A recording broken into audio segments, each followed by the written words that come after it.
Is he joining us today? Well, they may do.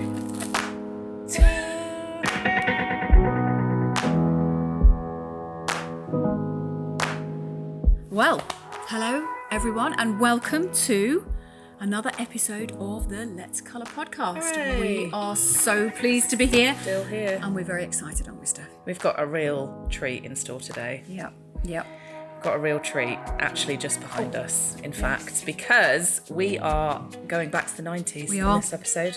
We are. We're going in a time tunnel, in a wormhole, and we're going back to relive the 90s. And we're here in Casashillo for another episode together. Again. We're still excited because it's still new and exciting to be together again rather than looking at each other on the screens. And we're much better in real life, I suspect, than we are on those screens, don't you think? Well, let's wait and see, shall we? We haven't started yet, so let's let the viewers be the decider of that, shall we? But Steph, I'm so excited, and because I love the 90s.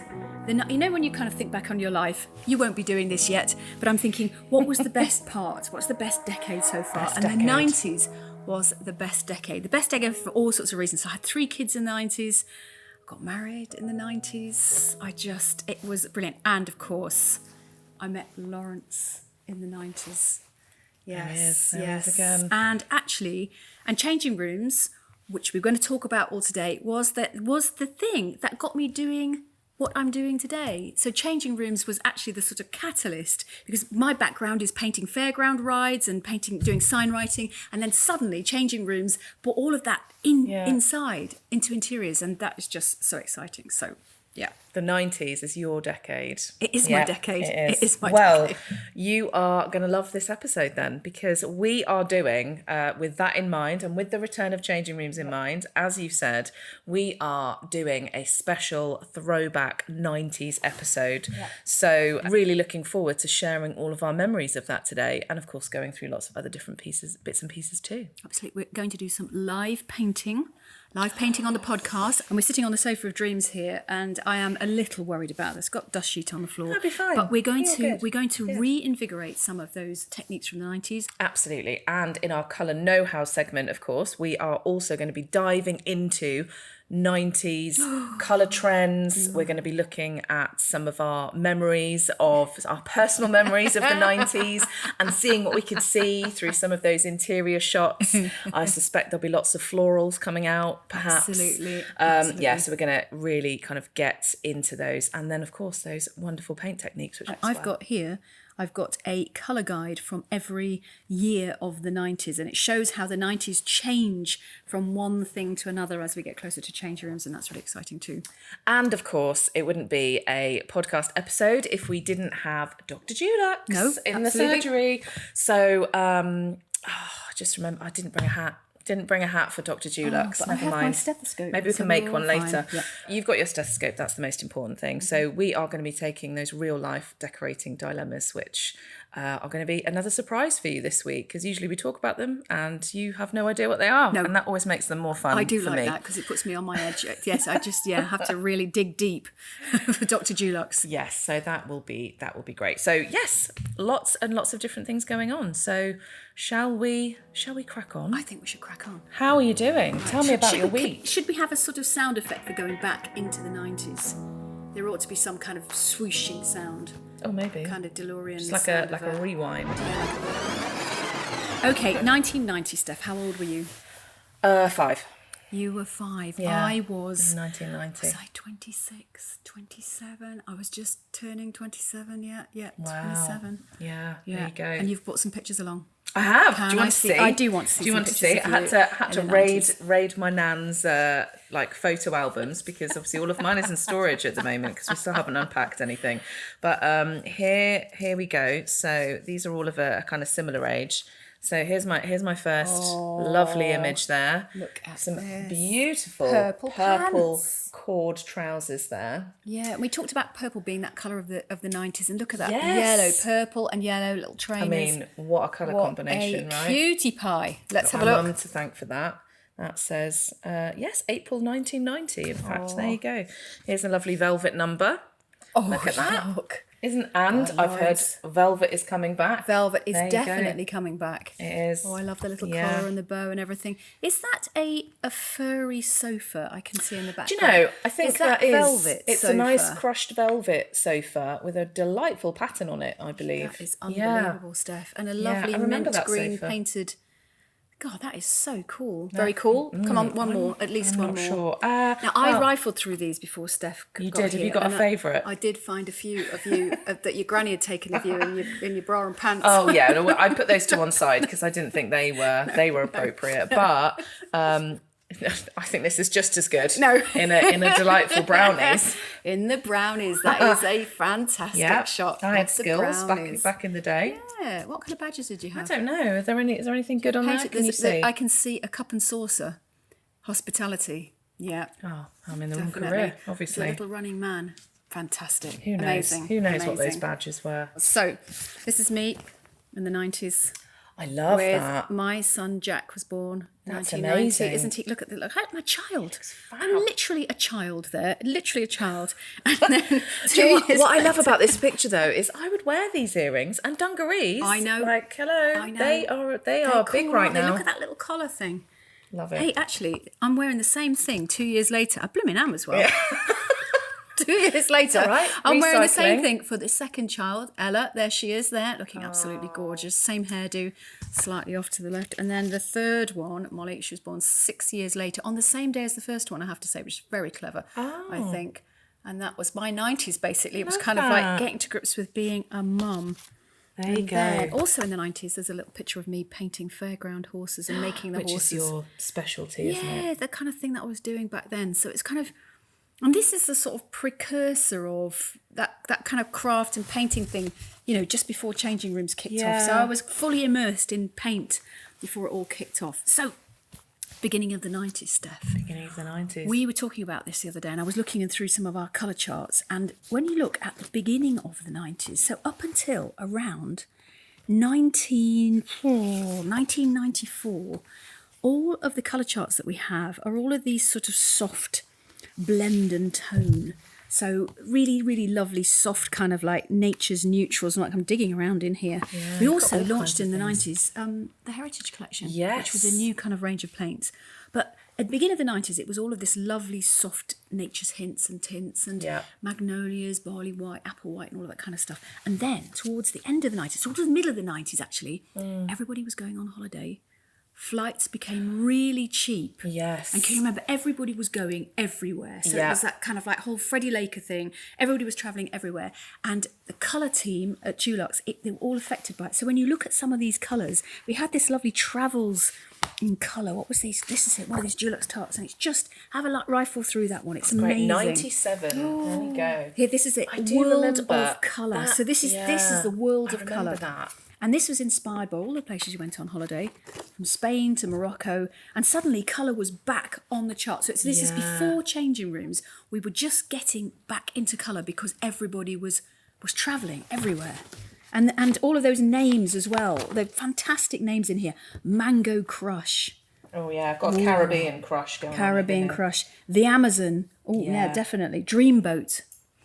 These are definitely... some good holidays, this Dulux colour team, didn't they? Here. Loads of different kind of colour inspirations. And I remember lots of, and perhaps this is after the likes of changing rooms kind of came back to our screens, lots of like actual palettes of colours in various kind of country themes. So I know, like, as you said, Morocco or Spanish influences or like an Italian theme or like lots of that kind of travel inspired colour combinations as well as into the names themselves. So I seem to remember kind of various ranges or things around that. It was kind of fashionable to have a full-on Moroccan themed living room, not just an odd influence here and there, but like like a bazaar in your living room. Full immersion, and changing rooms picked up on that because that's kind of what's happening. So changing rooms at the moment, we've been really lucky to be working. Me and Steph have been in the wings supporting the new series, and we've seen all of the rooms at the moment, and it's amazing how it's a kind of like it's not a revamp of the 90s because it's not going back to the 90s, but it's this amazing creativity, amazing craft, amazing imagination, and a real journey into the experience that a room gives you rather than the way that it just looks. Yeah. And that's happening back then. There's also, I'm getting excited again, Steph, and I'm talking too much because this is always what happens. I go into the past and I'm like, I'm going to be fantastic in an old folks' home, never going to shut up. But also what we did just before changing rooms, we started to launch these paints, and we're starting to see them again with a different kind of texture. Yeah. So they did something different. So here we've got this paint back in 1990s, kind of like 97, just before changing rooms came out, and it's this paint called Soft Touch. And we've kind of reinvigorated that kind of element of tactility to paint. So when you touched it, it invited you to touch it. So it gave another dimension of what paint was giving us on the walls. And that happened in the 90s, and it's happening again. And I love it that we think it's all new, and it's not that new. It's something that we've just fallen in love with again, this sort of sensation. Yeah, no, absolutely. Of And it's kind of, people really want that now as well. You know, people do really want that lovely kind of velvety, soft touch finish. It's not just about having a great colour on your wall. It's about how you kind of live with what is on your walls as well, isn't it? So that is like very much kind of coming back.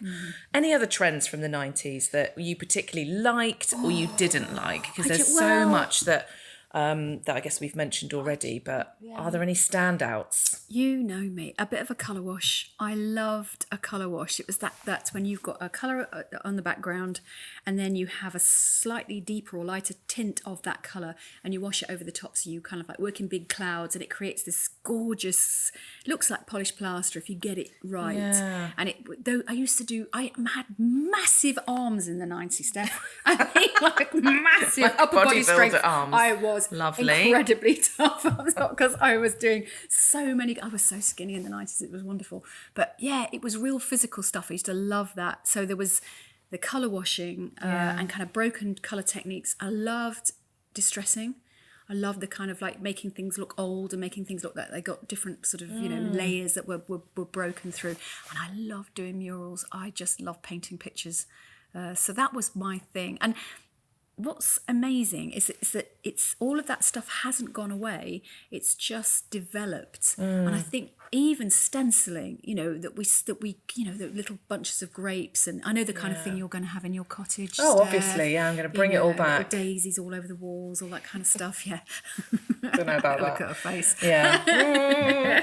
Yeah. But that I don't think that went away. I think what that turned into was people doing great big geometric shapes on their walls using masking tape. It's being much more creative. It's never really gone away. It's just become quite simple and graphic. Yeah. But who's to know? In the next couple of years, what's going to happen? Stenciling could be back. You never know. I think it the might grapes. be. The grapes are coming for us, I think. I think I've still got some grape stencils in my Do you? somewhere. I tell you, they'd be worth a fortune on eBay. They probably will be. I am getting actually. them retro Very stencils. retro. Definitely not so much with the stencils, but I agree that actually things have probably just moved on slightly. So they're kind of similar trends of putting something interesting on your wall that's not just a flat colour or but yeah, just doing something that's a little bit more interesting, like shapes or something like that, I think is definitely the move on from stenciling. Any other kind of colours, standout colours from back in the 90s? Standout colours. I loved, terracotta. Oh, a of Mediterranean course. How could we theme. forget? How could you forget terracotta? Tuscan terracotta, I believe, is still a yeah. winner. And the colour washes that we used to do, they were always the base of barley white and then a really, really soft kind of terracotta-y colour, or even a really rich gold on top of that. Yeah. Like a golden sort of sienna colour on top. And they were just, I must have done football pictures of those effects in the 90s. Yeah. Can you remember first seeing changing rooms for the first time? Can you remember that? Are you too little? Were you too little? I don't know if I remember the first time, but I definitely have some standout episodes that I remember kind of seeing. And the one that really stood out for me was the one where Lawrence did a red dining room, and I think he went all out like Venetian palace type. And like with a checkerboard floor. Yeah. And I just remember the lady just absolutely hating it. And I could kind of see where she was coming from because it was full on. But that's the episode that stands out in my head.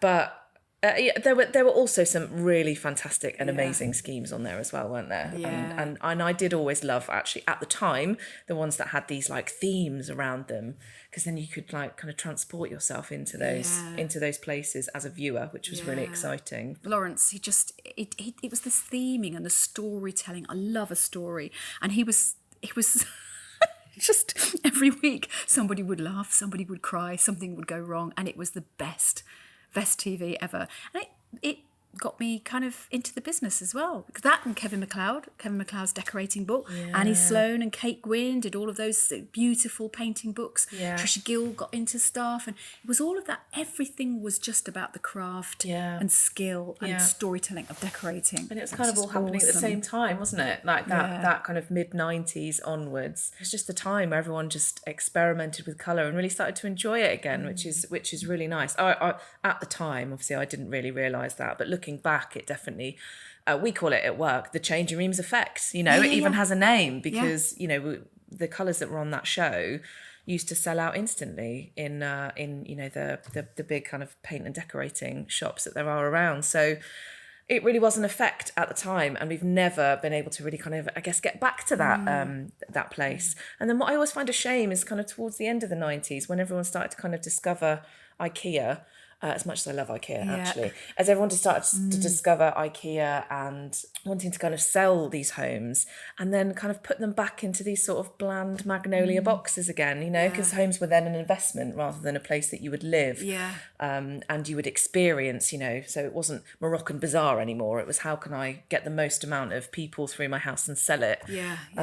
Which, of course, perhaps Moroccan Bazaar isn't the way to do that, which is a shame. It was a strange pincer movement of two perfect things happening, IKEA, and then house prices going through the roof, and that kind of killed colour in a sense, didn't it? It killed our colour and creativity, because what was more important than that was how much your house was worth. And people did not want to buy a house with a Venetian styled bathroom, a Gothic living room, and a kind of Mediterranean dining room. They just didn't want that. They wanted to have a kind of completely blank box, and it took a long time to get out of that, and people have nibbled back to colour. And especially, there's, being in lockdown, being in your home and feeling that your house has become so many things and has to be so many things to you. This again, this spark of creativity, people doing things, picking up a paintbrush to reinvigorate areas, creating zones in their homes to do different things.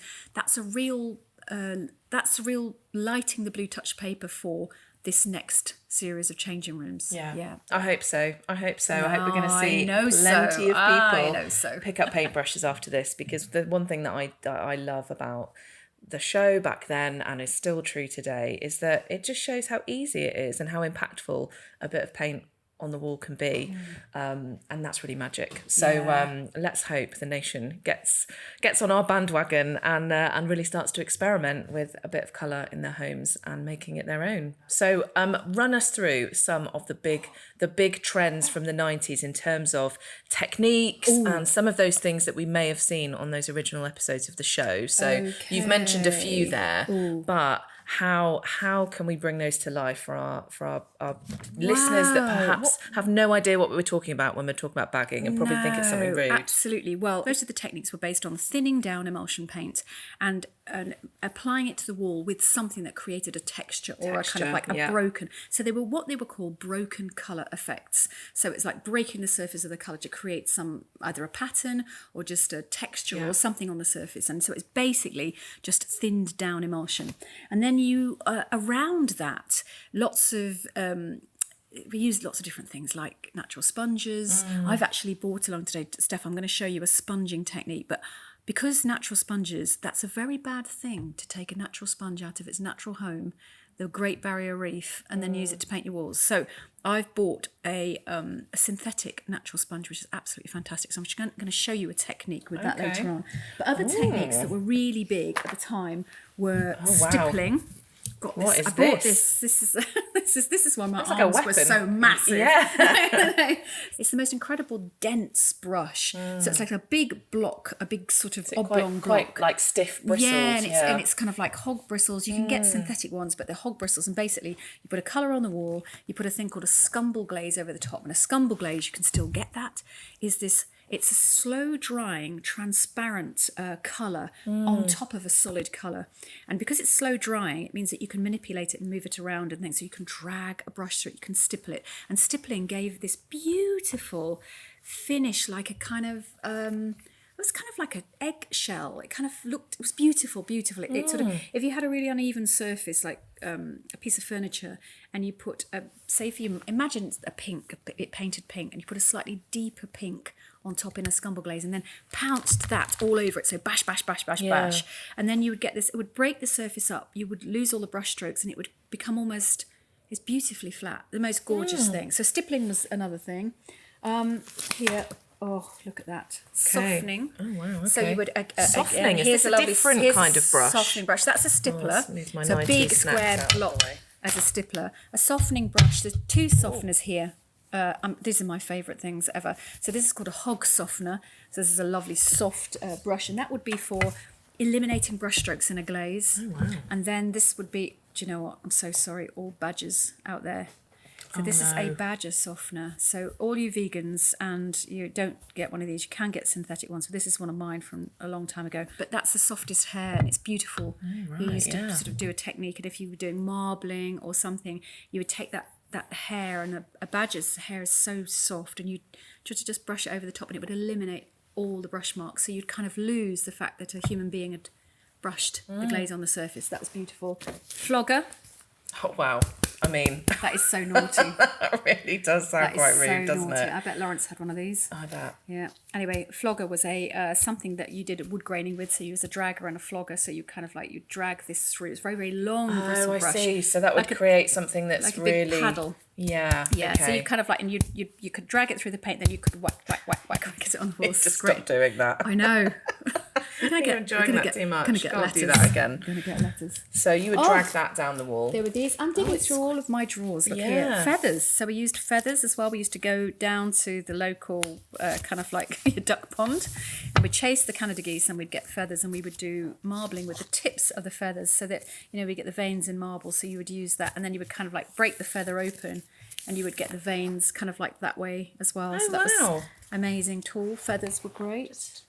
T-shirts. We used to use loads of T-shirts for ragging, and this would be kind of like, really soft T-shirt or lint-free cloth, and you would have T-shirt material, and you would just dunk that into a thinned down emulsion, and you would literally get your rubber cuffs and then roll it over the wall. So you would scrumple that up, and you would put that in the paint, and you would just put that on the wall. Yeah, you kind of like you'd kind of make it all crunchy, like a scrunchie. So T-shirts, we used to do loads and loads of T-shirts, and that would be kind of a murder on your fingers. So you would scrunch it up, and you would literally kind of like you'd literally push it. You'd like roll it. Oh my! I used to have claws. Hands. Claws, the Ripper.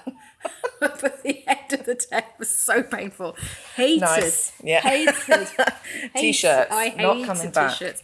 And then, well, this looks interesting. Now this is really fun. You have to explain this for people who can't see it. So what I've got here in my hands is this kind of, it's a roller, and it's got a kind of rubber sleeve on it, and then it's got all of these little tiny bits of, when you get those fake chamois to clean your windows with, like a fake chamois leather. Well, it's all stitched to the outside of a roller. It looks like a small version of what you get at the car wash. It is, yeah. It looks like a little car wash. That's what I'm thinking of. Yeah. And so what we would do with that is you'd make that wet, and you'd put that on a roller, and you'd put your scumble glaze. So great working tool, scumble glaze on the wall, and then you'd roll this over the top, and it would create this broken technique. So there were some fantastic tools that we did as Dulux. You just don't get these things anymore, do you? That are kind of. Well, I mean, you do, but like not in your average. On certain websites. Well, you can get get I think that says it all, doesn't it? But don't put in Flogger, because that is not going to go down well. You get different websites. No. Here's another of my favourite things that nobody ever knows what this is. This is a ticking roller. Wow. And this was kind of like to create a specific type of kind of grain in a wood grain effect, like if you're doing woods like oak and that kind of thing, and you would roll that into a dark colour and just tick that over the top, and it would make those lovely little flecks you get in wood. And there's this amazing creativity of, I've just got a few of my old tools here, but there was an amazing design too. So somebody would be thinking, how do we create this look? And they'd be thinking, well, what makes this texture? What makes this mark? What makes this, and then how do we replicate that so it makes it into a kind of process that will create a kind of wallpaper? And we used to have these as well, stuff here. Listen. Oh, this is the height of creativity here, isn't it? Yeah. Now this, folks, is a roller, kind of like a big wall roller, and I've put a plastic bag over it, over the whole of the roller, and then I've got some rubber bands, which will always be outside your house after the postage bin, and I've just kind of like put the rubber bands over the roller, and basically you could either put scumper glaze and then put this over the scumper glaze, or even actually just take a bit of paint up and just kind of touch it up the walls to get a really lovely broken colour effect. Really clever. This is what I remember of changing rooms, these sorts of Plastic put bag. a carrier bag over a roller situation, and away you go. It's lovely. My kids used to, when they were old enough to sort of ask what mum did for a living and how she earned her living, and I used to show them all their stuff, and they'd go, "Don't be stupid." Yeah. Hey, it's all coming back. It's all coming back now. All of these like paint effects and all of these textures, all of these colours. So yeah, let's see if we can make them a bit less 90s and a bit more. Okay, now I promised. 2021. We talked about this, and it's this whole kind of, we don't think these techniques have gone away. No. We just think, because we're seeing them and we can see them coming through, we just think they've grown up a bit. They have. We can make them much more sophisticated. We can make them much more sophisticated, and it's See, all in the as I colour say choices. that, I'm going to remove these space raiders that I bought us to eat, because you know these are the height of sophistication. Steph's bought dib dabs, sherbet dib dabs, Well, a you double know. dib dab. It's a 90s episode. And the pickled onion thing, I do seem to remember nobody ever wanted to snog you after a space raider or two back in the day.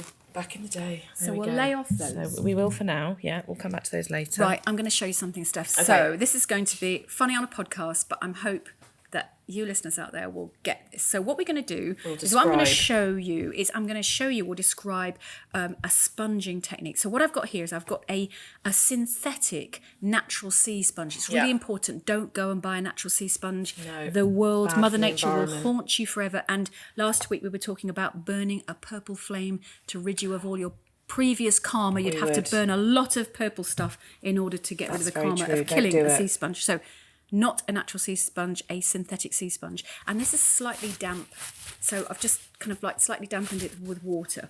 What I've got is I've got a, should we do it on vase? Let's do it on vase. let's do so that. What I've got, that's a really good technique. I've painted up, we've got this really simple cylindrical vase. You went and bought this from, where did you buy this stuff? I just got it from Asda. £3. Yeah, She came bargain. in. £3. It's absolutely gorgeous. So what I've done on this, I've put a piece of masking tape and it's just literally like a cylinder, like a lovely tube. And so around the top of this tube, I've put some wide masking tape, and that will just mask off.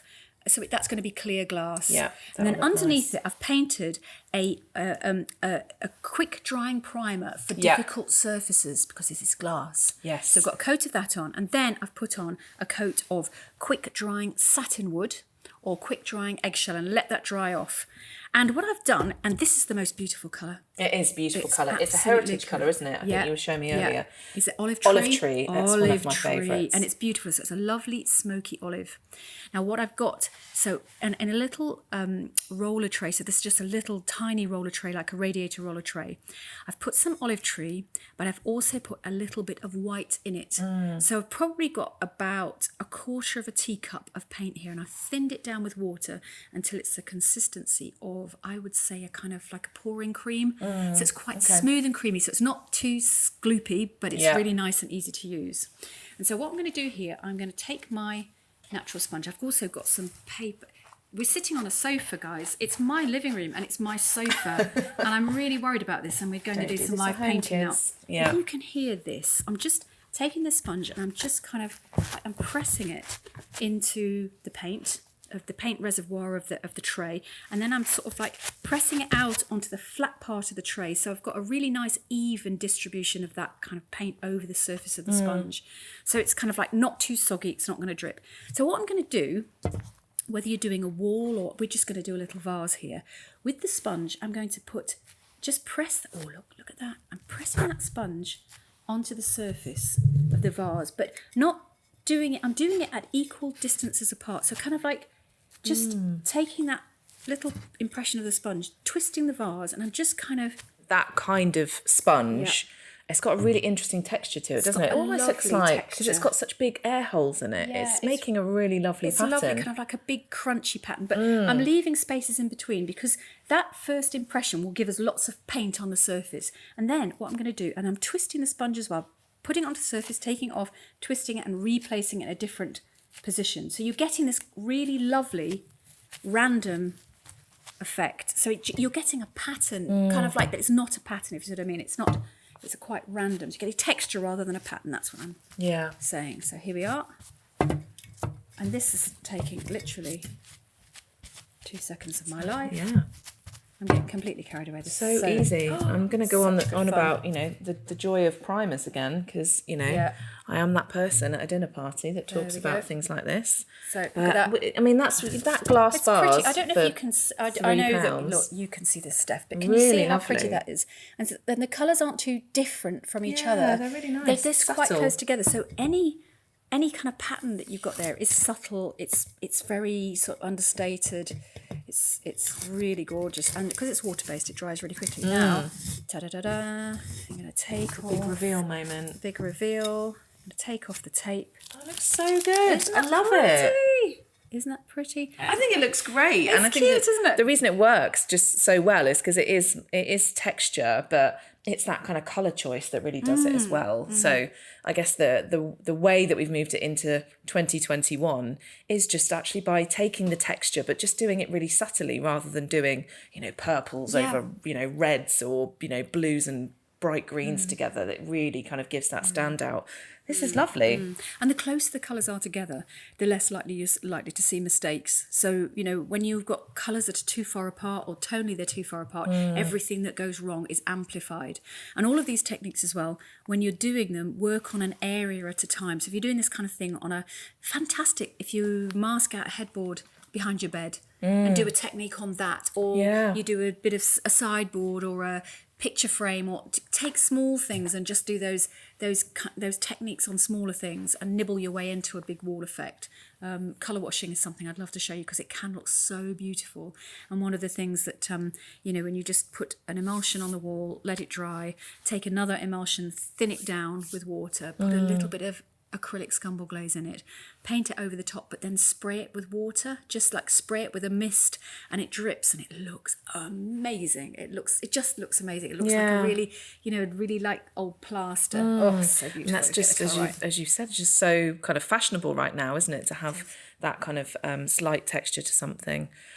Well, I have enjoyed seeing your vase come to life. I feel like we've had a deep dive into all the tricks and techniques from the 90s, which is pretty awesome. Well, thank you for that. I feel like we've done a bit of colour lookbook there and a bit of colour know-how in the bringing it to life for people. Painting on the podcast, that might be the new thing. Yeah. Hey, we could do this more often, couldn't we? A different effect every week. I want to hear what this sounds like.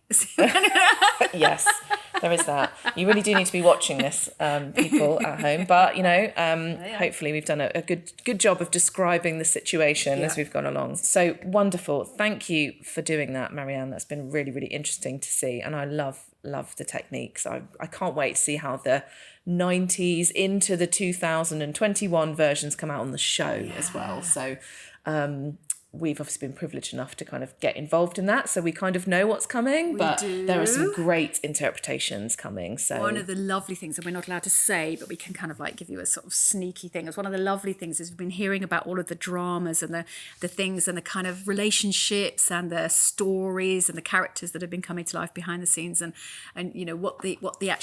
we've actually seen, haven't we, Steph, what the runes look like before and after, and you are in for such a treat. It is such good fun. Every time we look at them, we're thinking, what are they going to do now? What are they going to do now? And they absolutely blow your socks off every time.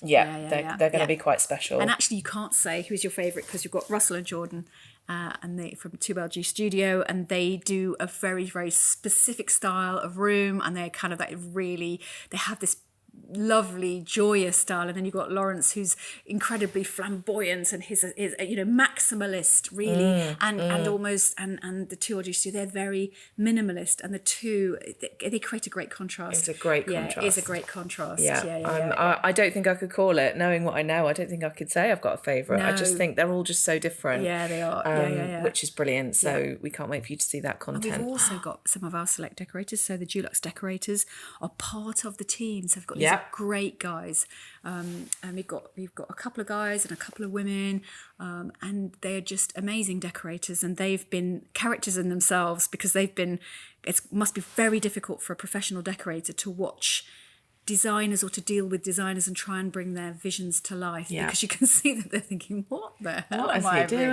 Yeah. And they're coming out as real characters as well. That's such good fun. Yeah, I think it's going to be brilliant. So, bring it on, I think. I know. So coming to our screens soon. So we're going to have to put the paint and things away now because it is that time of the show where you, more specifically, get it ready. Yeah. Oh no, we've lost it. Get your stethoscope ready. There it is. Stethoscope ready. Hold on. And answer some more of our listener / viewers, that's not a word, No. viewers, decorating dilemmas. Absolutely. So are you ready? I'm ready. I've got it on. The stethoscope's on. I have gone into the method. Good. Dr. Dulux. I'm now inhabiting my Dr. Dulux persona. Bring Excellent. Okay, so our first one today is from Jamie H. from Manchester.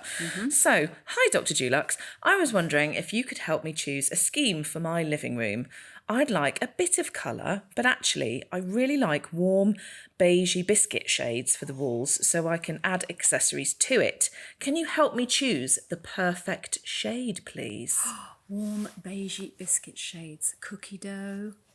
We're going to get all the food names come out now, aren't we? Oh, yeah. Cookie dough. Mellow mocha. Yeah, there are some really, really nice colours in this territory, aren't there, really? Yeah. And like over the years, I think beige, probably for all the reasons we mentioned like earlier in the programme, they kind of have had a bit of a bad rap, haven't they, really? Like the beiges. Beige is almost like a dirty word, and it shouldn't be, because actually there's some really nice shades out there. So there are, I think you've mentioned a few already. Latte. Caramel latte is a lovely colour. It is a lovely colour. We're talking food because it's obviously we're getting very hungry. We've heard the word biscuit and we're going down that rabbit hole, we're going down aren't that we? rabbit hole. There is another colour though, Steph. I'm going to throw in a bit, not a curveball, but a slightly curveball. There's a beautiful colour called Jurassic Stone. That's a great now, colour. it's got this gorgeous biscuity sort of, it's like, if you imagine a biscuit, pistachio biscuit. A pistachio biscuit. So it's got that hint of green in it. Yeah. And it's got this lovely biophilic element. So it's got this, it's just beautiful. It's the most beautiful colour. So I would definitely go and recommend that you get a tester of Jurassic Stone. And I would say, caramel latte? Caramel latte is a lovely colour, yeah. And one thing that I always recommend to friends and family who also ask me about this perfect neutral. Everyone kind of wants to know what that perfect neutral is. I always like the ones that have a bit more of a yellow or a green undertone to them, because some of the neutrals you'll find look absolutely lovely on a colour chart, or you pick them up and you think, oh, mellow mocha, that's the one for me. But actually quite a few of those neutrals, when you paint them on the wall, can almost become a little bit like lilac, or have got too much blue in them, or too much red in them. So I always like to do almost like the opposite, and go a bit greener or a bit more yellow. So my kind of perfect go-to neutral for everyone that I usually suggest is actually Egyptian cotton. Oh, that's a lovely colour. It's a great colour. So it's kind of warm, and it is doing the kind of the neutral base. Pretty much everything goes with it, but it has got this kind of calmer, like slightly grey, but slightly more green yellow underneath it, which I think is nicer. Definitely taking the consultant role this week, Steph. Oh yeah, I am. Sorry, I've talked a lot, haven't I, Dr. Dulux? I like it. I'm standing down. Mouthy receptionist almost. I'm standing down. I'm just passionate about, beige all of a sudden. But it is like the one question that we get asked a lot, it's like the isn't perfect it? white or the perfect grey. There isn't one, but there is one. We do know sometimes, like you're saying, some of these beiges, they look slightly lilac-y when you get them on the walls. And it's just our light condition. It's just the light conditions in the room. And those, Exactly. Egyptian cotton's beautiful. Egyptian cotton's a good one. Caramel latte. And what was the other one we said? I've forgotten already. Stone. Jurassic Stone. That's also a good one. Got that like kind of hint of green in it, which is really, really nice. So, and the good thing is they all go with other colours brilliantly, don't they? Yeah. Yeah. Ultimate So neutrals. you can add those accessories, Jamie, and it will look fantastic. So I hope that was helpful. Are you ready for another one? I am. All right, so this time we are going to Carly from Bristol, and I like this one. I think you're going to like it too. Hi, Dr. Dulux. I've recently subscribed to the show during lockdown, and as I have discovered decorating. Oh, well, welcome along, Carly. Yeah, you like your Carly. Yes, I am a renter, so I am on the lookout for some quick and easy projects that I can do to add some much needed colour to my studio flat. Can you give me some inspiration? What should my next project be? I'm going to say a chair. Get a chair or two. There's nothing better than a kind of like, my daughter did this the other day. She bought this chair and she painted it bright red. She just put it in her bedroom. She's got a neutral bedroom and it just looks amazing. And it was literally a £2 chair she bought off eBay, and it just looks gorgeous. And it got a really, really good, strong, punchy colour. Yeah. Because generally in a flat, you're going to have walls that are barley white or jasmine white. They're going to be just a neutral background, and you want to give it a real pop of colour. And I would say buy a chair, buy a little coffee table, anything small, maybe paint the odd picture frame, and then inject some real colour, some real colour and vitality into that. And those are the kind of things you can change to suit your mood, and you can also take them with you. So yeah, they become the kind of treasured possessions. Yeah. You're sitting in Casa Shillow at the moment. I am. Thing that makes you laugh is over there's a cupboard that's green. Yes, did you paint that? That cupboard has been more colours than you could possibly ever imagine. It's been cream. If you scratch through, it's cream. It's blue. It's pink. It's been because it's a water-based paint, I change it all the time. Yeah, why not? And I've gone green because it's filled with plants, and I just like it. But who knows? In a month or two, that could be another colour. Same with this cabinet here. So all of the things we have that we've bought with us is like the table. I mean, that's a wooden thing, but everything that we've bought with us, we've just painted to adapt to the place that we live in. Yeah, and it's just that's the loveliest thing, because they're kind of like little memories, aren't they? Yeah, they just and that's exactly the joy of upcycling furniture, isn't it? And if you've got a good primer, I feel like a broken record. You love your primers, don't you? I do like a primer.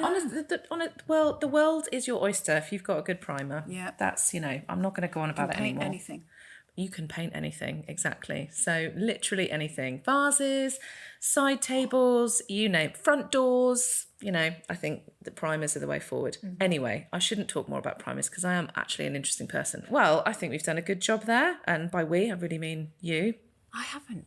You're always there. No, you're right. Steph. That's the support. I've taken a bit more on this time. Yeah. But really great questions, and thank you to everyone who has sent in questions, and hopefully they have answered for you. That really then brings us towards the end of the show and towards the end of our mini series that leads us into the next bigger series, which we're all very excited about. So shall we do a bit of a rundown as to what is in store in the next few episodes? Well, the first thing I can't wait to tell you, but we are actually going to have a life-size cutout of the real Sir Lawrence Llewellyn-Bowen in this room, but we're actually going to have him in real life. Real life on the podcast. Yep. So that's exciting. So we're going to have the stars of the show, and some of the contributors, and actually, I think really, really interestingly, the producers of the show as well. So we are going to get them to spill the beans, tell you all of the insider information, all of the gossip. And of course, we have of course going to be watching the show with you as well. So we are going to have our opinions on what we've seen, what we've heard, what we liked, what we didn't like. And we're going to be talking about that because, I'm sure everyone's going to have an opinion on the things that they have seen. So you are going to be getting the lowdown from us, which one is our favourite, which colour did we like the best. And we won't hold back, will we, Steph? Straight between the eyes, we'll tell you what we really think. We won't be polite. Indeed. And then also finally, a lot of the show is going to be about how-tos, isn't it? So a lot of the things that you're going to be seeing on the show, we are going to be able to walk. Can we do some more painting I think we should. Can we do some painting on the podcast? Oh, I'd love to do that. I think we should. Maybe we should get Lawrence doing some painting. Oh, do you think he would? It depends what kind of suit he has on, I reckon. But yeah, you never know. We can ask. We can ask. But in any case, we're going to be having lots of fun, and hopefully we'll be bringing the listeners along with us, which is going to be really, really fun. So that really does bring us to the end of today's episode, in which case... Thank you for listening, and thank you for being there. We can't do this show without you. And check out the show notes and check out the video, because we'll show you how to do sponging and reinvigorate the 90s in your home. And so, until next time... Come on, Steph. Oh, sorry, I wasn't ready. Oh, for goodness sake. So, everybody... Okay, so until next time, let's colour!